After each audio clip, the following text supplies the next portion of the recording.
The minute Brady slapped his sneakered foot on the boardroom table and said, "What we need is disruptive momentum," I knew we were officially circling the corporate drain. I just spent 3 hours untangling a vendor issue that would have delayed our delivery schedule by 6 weeks, quietly saving the quarter without needing a standing ovation. Meanwhile, the CEO's son, fresh off whatever wellness retreat, birthed this cursed new title of Chief Innovation Officer, suggesting we gamify compliance. I wish I were kidding. Gamify compliance. This was a Tuesday. By Thursday, he was asking if we could monetize downtime by incentivizing task ambiguity. That one actually made someone snort in the back of the room. I didn't laugh. I'd seen this movie before, and I knew how it ended. Some overlecoiffed failson tries to duct tape buzzwords onto operational pipelines he doesn't understand, and when the wheels fall off, they blame the woman who told them they were loose in the first place. I should probably mention I'm Karen, 47, Director of Strategic Operations. Been here 9 years. I don't speak unless it's necessary, I don't panic unless the server room's on fire, and I don't indulge ego unless it's in the contract. I've survived 3 CEOs, 2 mergers, and the time our CTO tried to move our cloud infrastructure onto his personal NAS for cost reasons. What I do is keep things running smoothly, legally, and with as few lawsuits as possible. By contrast, Brady thinks workflow hygiene means wiping his phone screen with his sleeve. He came back from Aspen with a whiteboard, an executive title, and a weekly sync sesh he tried to schedule on Fridays at 5 p.m. The kind of guy who calls Outlook a legacy platform and once tried to submit a PDF by screenshotting it and pasting it into a Google Doc. I'm not even mad. I'm exhausted. I should probably pause here and say, if you're still listening and enjoy stories where corporate karma gets served on a chilled silver platter with a side of humiliation, take 2 seconds to hit that like button and maybe subscribe. 90% of people forget, and I swear it makes the team so damn happy. Back to Brady and the slow-motion wreck he was piloting. The first time he interrupted one of my meetings, he didn't even introduce himself. Just barged in, clicked present on the conference room monitor, and started showing a pitch deck full of stock photos of mountain climbers and one terrifying slide that said Beast Mode OPS in Comic Sans. I just stared at him. When he was done, I said, "Is there a business request embedded in any of that?" He blinked. "I'm ideating. Try doing it silently next time." To his credit, he didn't retaliate, yet. Just logged off, then immediately sent a feedback form to my direct reports asking how adaptable I was to new paradigms. The truth was, I'd been shielding him more than fighting him, cleaning up behind the scenes, reformatting his meeting notes before they hit the investors, reassigning people he mismanaged before they could escalate to HR. I didn't do it for him, I did it for the company. Because at the end of the day, someone had to keep the lights on. But it wasn't just Brady. The whole leadership culture was rotting from the top down. The CEO had checked out, too busy grooming his legacy, literally and metaphorically. He kept saying things like Brady's ideas are fresh and we need to modernize the hierarchy. But modernization without foundation is just a PowerPoint presentation waiting to collapse. We had contracts teetering on technicalities, vendors operating without updated SOs, and an investor milestone coming up that required 6 layers of regulatory oversight, all of which lived invisibly on my desk. It wasn't ego. It was infrastructure. I didn't talk about what I managed because the point was for no one to notice when it worked. Was the job invisible efficiency? And that's what scared Brady the most. You can't dominate what you don't understand. You can't replace what you don't know exists, so he started poking. Questioning my meetings, reassigning small tasks, scheduling alignment reviews with my analysts. Once he walked by my desk and muttered, "Deadwood doesn't prune itself." Cute. I grew up around lumberyards. Deadwood's not what clogs the system. It's the fungus that thinks it's the tree. By the time we hit the first week of the quarter, I could smell the smoke curling under the door. He wanted a confrontation. But I don't yell, I don't slam things. I don't bark on Slack threads at 11 p.m. like he does. I wait, I log, I prepare. And when the call finally came, when Brady decided to go full Icarus over a client presentation, I didn't even flinch. Because when someone thinks they're untouchable, they forget to check if the wires they're cutting are live. It happened during the Q3 alignment call with our aerospace client, the one with the $40 million milestone tied to deliverables, where every word had to be calibrated like we were defusing a bomb. We were mid-sentence, literally mid-sentence, when my cell buzzed 3 times in a row. Same number, no voicemail, no context, just Brady, trying to break through like a toddler pounding on a locked bathroom door. I muted myself, stepped away from the mic, and answered because I assumed someone had died, or that a server had caught fire, or, God forbid, he'd tried to upload a GDPR compliance doc to TikTok again. "Karen," he snapped, no hello, no preamble. "Why aren't you in the brainstorm?" "What brainstorm?" I asked, already half knowing the answer. "The branding alignment sesh," he said. Like I was the idiot. "I scheduled it 5 minutes ago. I need you in the room. I'm on a call with Lockwell Defense. You approved the agenda." "Well, this is more important," he spat. "We're reimagining the visual tone of the roadmap." I paused, gave him a full beat of silence. You want me to leave a milestone compliance review to discuss fonts? They're not fonts, they're emotive vectors. I swear on everything holy, he said that with his whole chest. I didn't yell. I didn't argue, I said as calmly as I could, Brady, I'll follow up after this call. That's when he snapped. No, I'm the CEO's son, I call you answer, you're fired. Do you hear me? Fired. For a moment I just stood there, the receiver hot in my hand, listening to my heartbeat thud against the silence on the other end. Fired, like it was that easy. Like I was a coffee machine he could unplug. Like 9 years of infrastructure, continuity, and trust could be dismissed by a tantrum in Vans. I didn't respond. I didn't indulge him. I hung up without a word, walked back to my desk, unmuted, rejoined the Lockwell call like nothing happened, closed out the final scope discussion, smiled politely as the client said, as always, Karen, your team makes it easy to sign off. After the call ended, I sat there for a few seconds, long enough to hear the air conditioner kick on and the distant clack of some junior PM trying to print a 400-page PDF on the wrong tray. Then I opened my inbox. Searched. Funding Agreement, Clause 7, Oversight Disbursement. There it was. The email I'd flagged months ago. The line I knew by heart. All capital disbursements are contingent upon active oversight by the registered operational officer. Any change to the designated party must be filed and accepted in writing by the board and all lead investors prior to disbursement. I hit forward. Subject, FYI body, just in case. Sent it to my personal account, nothing else. Then I stood up. I didn't slam drawers, didn't stage a dramatic exit. I didn't even clear my browser history because I had nothing to hide and they had everything to lose. I grabbed my coat, half-empty thermos I always meant to wash, and a ficus plant I'd managed to keep alive longer than 3 COOs, walked past the front desk, nodded at security, held the elevator door for someone from HR who didn't even look up from her phone. The strangest part? No one stopped me. Not a peep from legal. Not a Slack ping from HR. Not even a we need to talk from Brady. I might as well have been a ghost already. By the time I reached the parking lot, the sun was just starting to dip, casting long shadows over the cracked pavement like God was dragging a rake across the sky. I sat in my car for a while, engine off, phone face down. Let the silence do its work. There's a peculiar peace in being underestimated, because while they're celebrating your absence, they don't realize the clock has already started ticking. And the fuse, it's been lit. 3 days. That's how long it took me to realize I was officially fired. Unofficially, no email from HR, no exit paperwork, no Cobra packet showing up in my inbox like a greasy hangover. Nothing, just silence. Corporate, cowardly silence. Like they were hoping I'd just vanish into the retirement fog with a thank you card and a sheet cake they forgot to order. But I'm not built for passive fades. I don't disappear, I observe. The morning after Brady's hissy fit, I made coffee in my kitchen like I did every weekday, still waking up at 5:30 out of muscle memory. I didn't cry, didn't rage, just sat at my counter with my planner open to a calendar that no longer applied to me and stared at a to-do list full of meetings I wasn't attending. Then I opened my laptop. First stop, the investment dashboard. The company had granted me a fairly aggressive equity package after our last acquisition, negotiated, mind you, while the CEO was too busy playing golf with the board. Brady wasn't even in the picture then, probably still doing keg stands in a frat house that smelled like Axe body spray and wet despair. I logged in, expected an alert, maybe a revocation notice, a pending action banner across the top of the portal. But no, everything was untouched. Vested options still active. No flags, no termination update. The system still thought I was employed. Interesting. And I checked my work inbox from my phone, curiosity, not desperation. Still active. Still no message from HR. My calendar hadn't even been cleared. I was still listed as the meeting host for Friday's operational forecast review. I laughed, a real laugh, short, bitter, honest. Because Brady didn't just fire me, he ghosted me. He wanted the drama of power without the follow-through. Wanted that I fired her without the paperwork that proves it. That's not leadership, that's cosplay. From what I could tell through LinkedIn posts and whispers from a few brave souls still on the inside, Brady was already strutting through the office like a peacock high on retail therapy, bragging to the marketing team about removing friction points, which apparently meant letting go of 3 directors and replacing them with agile-focused shadow pods. Don't ask. I think he got it from a Reddit thread. I didn't reach out to anyone, didn't try to claw my way back. I just watched. Checked Slack channels I still had access to. Watched a junior compliance analyst post a panicked message about missing chain of custody documentation for one of our larger vendors.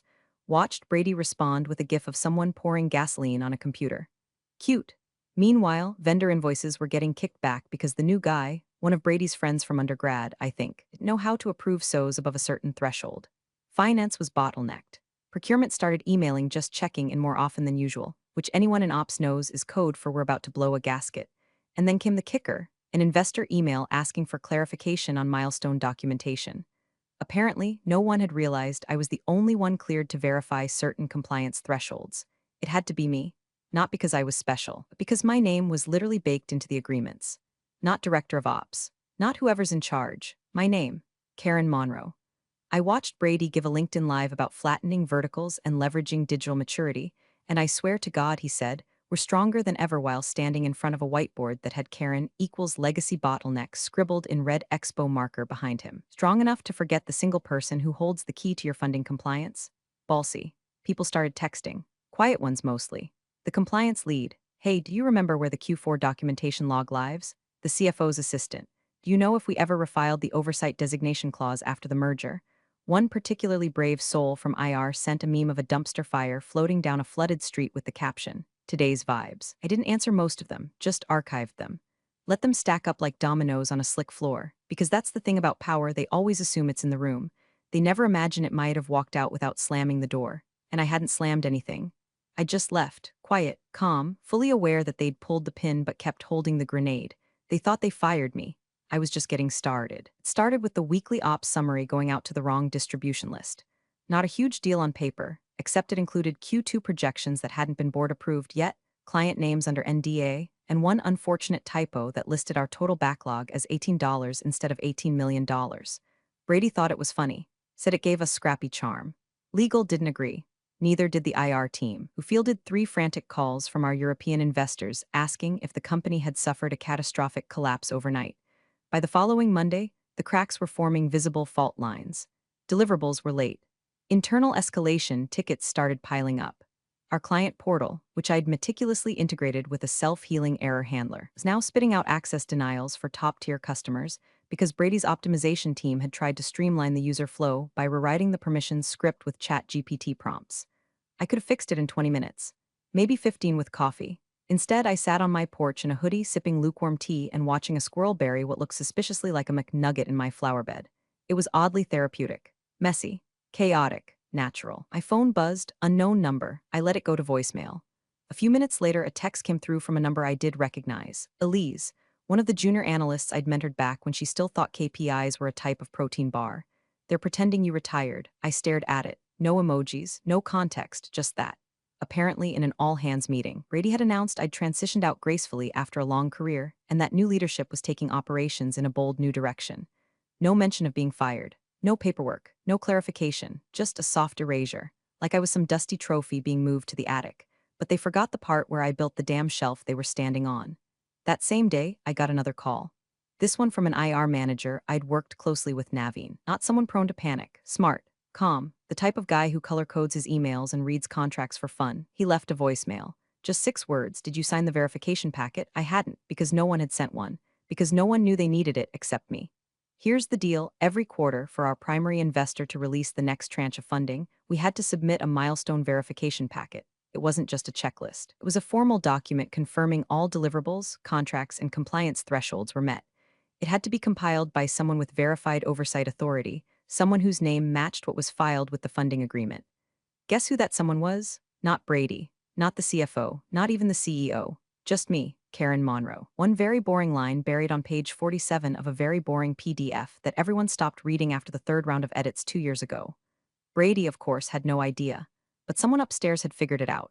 And based on the rising tension in the chatter, LinkedIn job alerts suddenly spiking, project managers posting cryptic "so proud of this team," messages that read like eulogies, I knew the panic was blooming.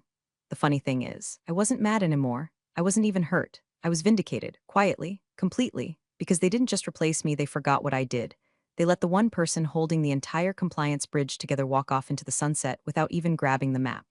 Another ping, email this time. Subject, urgent Q3 disbursement protocol from Finance Controller at Hi Karen, hope you're well. Quick question, do you remember where we store the original milestone templates from the merger integration? We can't seem to locate the signed copies and Brady says you might have them. Appreciate your help. No salutation, no apology. Just that twitchy, desperate tone of someone realizing they've sent the race car down the track without checking the brakes. I didn't respond. Didn't need to.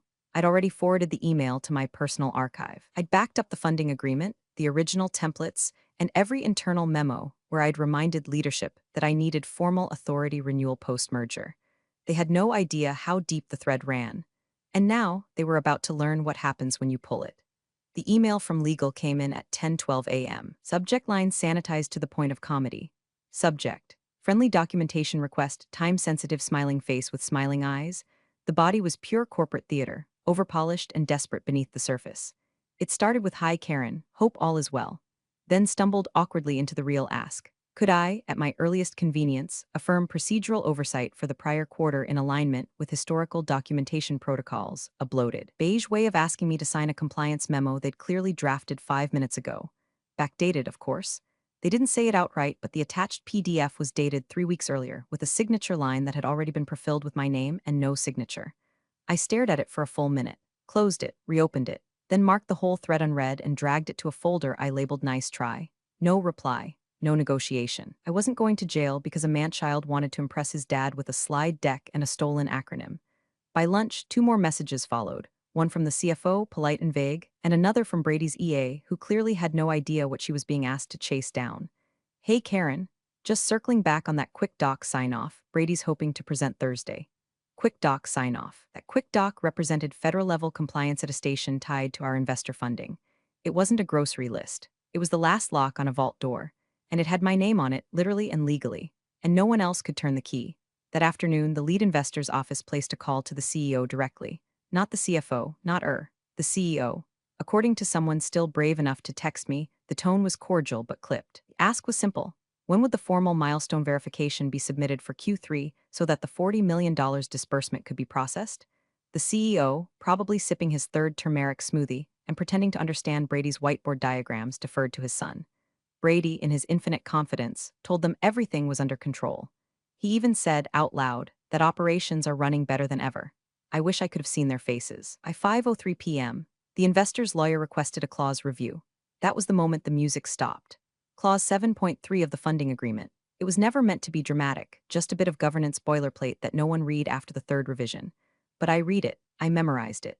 It had my title, my name, and the specific language that tied milestone verification to a designated operational oversight officer, singular, not plural. Any change to that designation required board approval and documented consent from the lead investor, filed at least 10 business days before the milestone review. They had filed nothing. I hadn't resigned. They hadn't terminated me formally. There was no successor named. They'd fired me with a phone call tantrum, and then tried to pretend I just evaporated. Now the only thing standing between the company and a $40 million cash injection was a PDF that required my signature. The irony was beautiful. A compliance clause, buried and boring, overlooked by every ego in the room, now weaponized by its own neglect. I wasn't excited. I wasn't even angry anymore. I felt calm, cold, deliberate calm. I went for a walk, left my phone on the kitchen counter, watched a couple kids play with a busted skateboard down the street, and thought about how many times I'd been told to be a team player by men who wouldn't last 10 minutes in a real ops crisis. When I got back, I had 6 unread messages. 3 from legal, 1 from the EA again, 1 from Naveen in IR, apologizing for the confusion, and 1 from the investor's assistant. Karen, we'd like to set up a short conversation, off the record. Please let us know if you're open. I didn't answer, not because I was being petty, because I didn't need to speak. The clause would do it for me, it was already loaded. All they had to do was try to fake another document and let it explode in their face. It started with a calendar invite. Subject, urgent, governance compliance briefing time, 7:30 a.m. Next day attendees, board members plus external counsel location. Private Zoom link, no details. No pre-reads, just bold red text flagged by the investor's office and a start time early enough to rattle anyone not wearing crisis-grade deodorant. You don't schedule something that early unless you're about to torch someone's reputation before they've had their morning coffee. I didn't get the invite, of course, but one of the attendees forwarded me a screenshot with 0 commentary. Just the image, no caption, no follow-up. They didn't need to explain. My name, Karen Monroe, was still listed in the investor compliance log as the named operational oversight officer. Capital letters, filed, verified, legally binding. They'd fired me over a tantrum and never scrubbed the record, never filed the termination, never reassigned the role. They just moved on like my institutional knowledge and regulatory authority would dissipate into thin air as soon as Brady smirked into a ring light. Only now, the board was asking questions. Someone in governance had stumbled over the gap between what Brady said and what the documents showed. And in our world, that's not a gap, it's a breach. I heard from another whisper inside legal that the funding clause wasn't the only one with my name on it. Apparently, I'd been the designated approver on 4 other risk matrices, including one that impacted vendor eligibility. And since the ops team had tried to onboard a new partner just last week without that verification, well, let's just say the fuse was hissing now. Meanwhile, Brady was doing what Brady does, waving off real problems with fake confidence. At pre-meeting with his dad, he apparently chuckled and called the issue just paperwork. Like governance was a sticker chart and not a time bomb with a timer ticking down to zero. I imagine the CEO nodded, maybe even believed him. That's the thing about men who fail upward. They confuse volume with value. And Brady had volume in spades. The latest was that he wanted to rename the compliance function to something more disruptive. His pitch was integrity operations.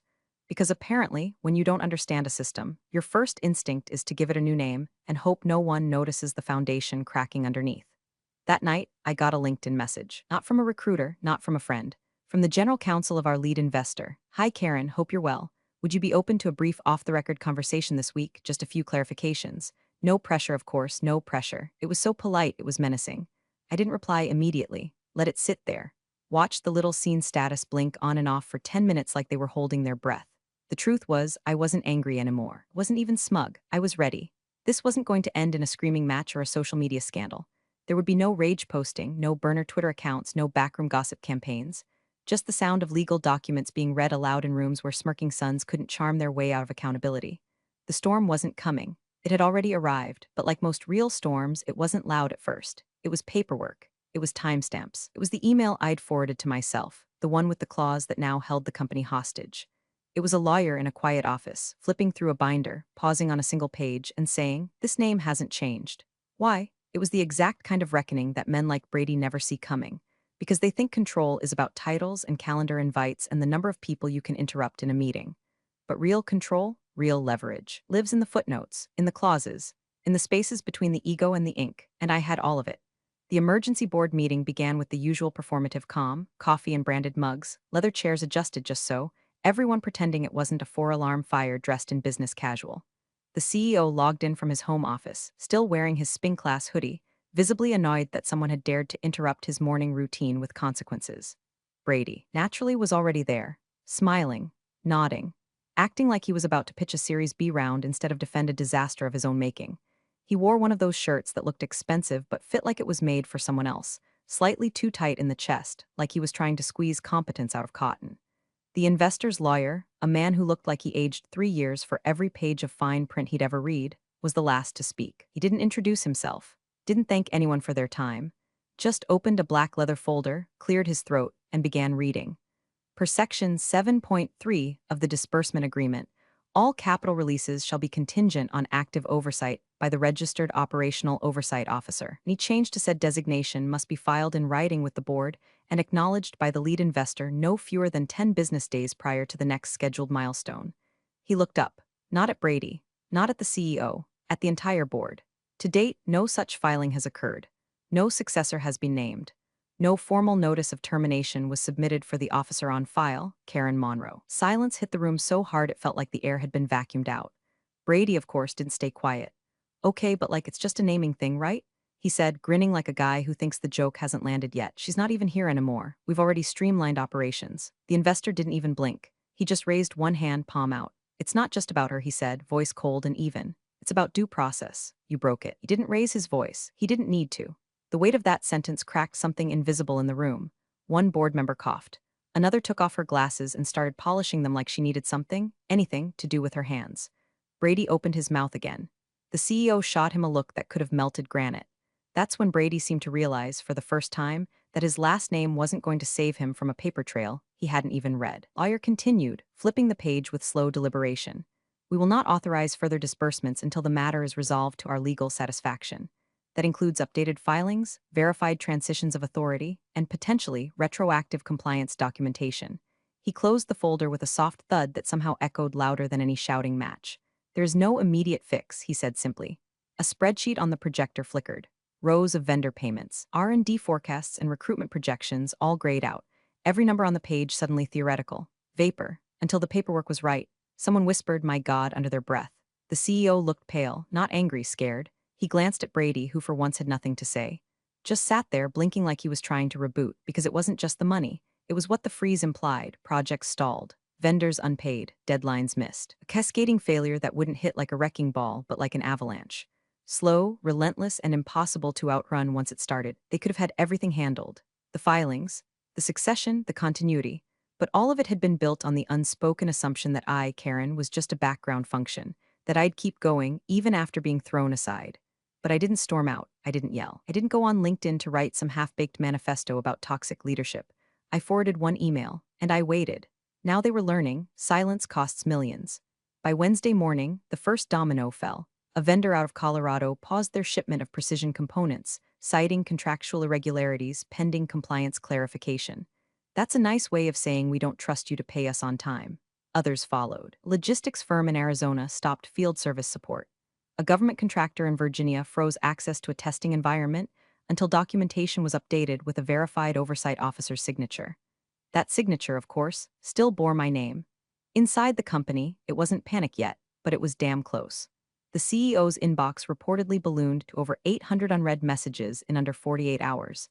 Investors demanding status updates, clients asking what was going on, internal departments lobbing questions at legal like tennis balls fired from a cannon.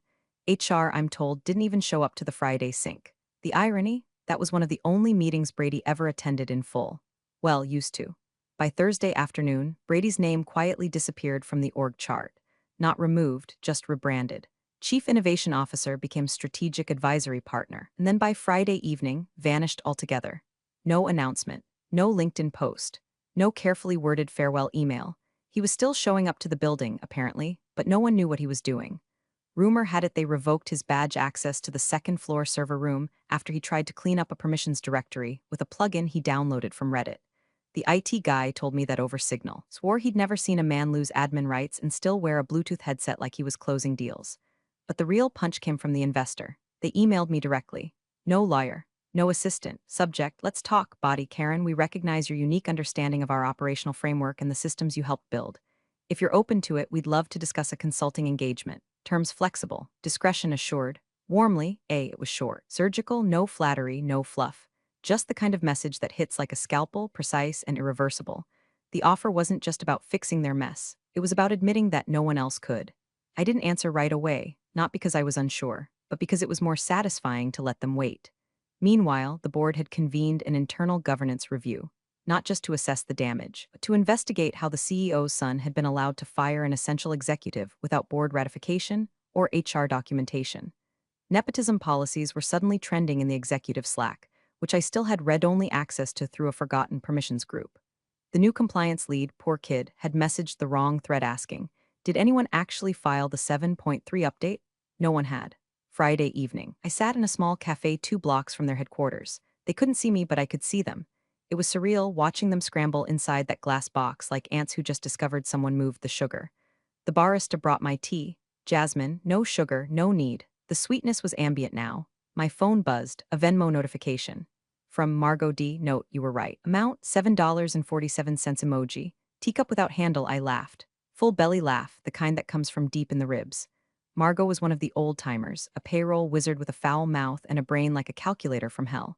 We used to split tea every Thursday, and every Thursday she'd tell me, one day they'll figure out you were the spine holding the circus up. Looks like she was right too. I sipped, watched the building glow under flickering fluorescent lights. Felt no anger, no rush of revenge, just stillness. That rare quiet that comes not from winning but from being proven. I hadn't screamed, I hadn't begged. I hadn't posted a dramatic farewell on LinkedIn thanking my journey. I just left the gate open and let gravity do what it always does. They broke it. I just stopped holding it together. The second emergency meeting wasn't on the calendar. It was summoned. 7:00 a.m. No agenda, no coffee service, no pleasantries. Just tense faces and an atmosphere so sharp it could have sliced marble. The investors' team had flown, not dialed, because this wasn't just damage control anymore. It was triage. The CEO opened the call, voice strained like a man who hadn't slept since someone read Clause 7.3 out loud. The lawyer slid the binder across the table again, slightly thicker now, stuffed with printouts and redacted email threads, a quiet indictment of everything they thought they could sweep under the rug. The room was silent, except for the soft scrape of the CEO adjusting his glasses. Then he cleared his throat, and in a voice smaller than I've ever known him to use, read it aloud. All capital releases shall be contingent on active oversight by the Registered Operational Oversight Officer. Any change to said designation must be filed in writing with the board and acknowledged by the lead investor no fewer than 10 business days prior to the next scheduled milestone. He lowered the paper, looked directly at his son. Who, he asked slowly, did you fire? Brady blinked. Once, twice, you could practically hear the neurons misfiring. I thought she wasn't. He stammered, eyes darting like a trapped animal. I didn't file anything, the investor stood. Not abruptly, not angrily, just deliberately. Like a man who'd seen enough boardrooms implode to know when the credits were about to roll. He turned to the CEO, picked up his briefcase, and spoke in a tone that made the temperature in the room drop 10 degrees. We'll revisit funding if governance stabilizes. And with that, he left. No slamming doors, no legal threats, just a vacuum of money and credibility so absolute, it sucked the air right out of the room. Brady didn't speak again. Neither did the CEO. Cut to 2 weeks later. A different office. Smaller, cleaner, built with intention, not ego. Natural light pouring across a conference table that didn't seat 50 men with insecurity complexes. I stood in the center, placing a single folder on my new desk. Labeled in matte gold foil, Continuity and Control, how to build a company that outlasts its founders. The investor walked in. No entourage this time. Just a subtle nod. No handshake, we didn't need one. We'd like you to lead the rebuild, he said, glancing around the modest but functional space. No boys with last names this time. I nodded once, that was enough. I didn't need the apology, didn't need the ceremony. I'd been through fire and paperwork and came out forged, not burned. I hung one item on the wall before I sat down. Not a diploma, not an award. Just a printed transcript of the call that started it all. Brady's voice, immortalized in 12-point Courier. I'm the CEO's son. I call, you answer. Underneath, I stuck a bright yellow sticky note, slightly off-center, not anymore. Big thanks for watching, you sneaky seniors. Subscribe to keep the coffee pot brewing revenge. Your ex-colleagues won't know what hit 'em.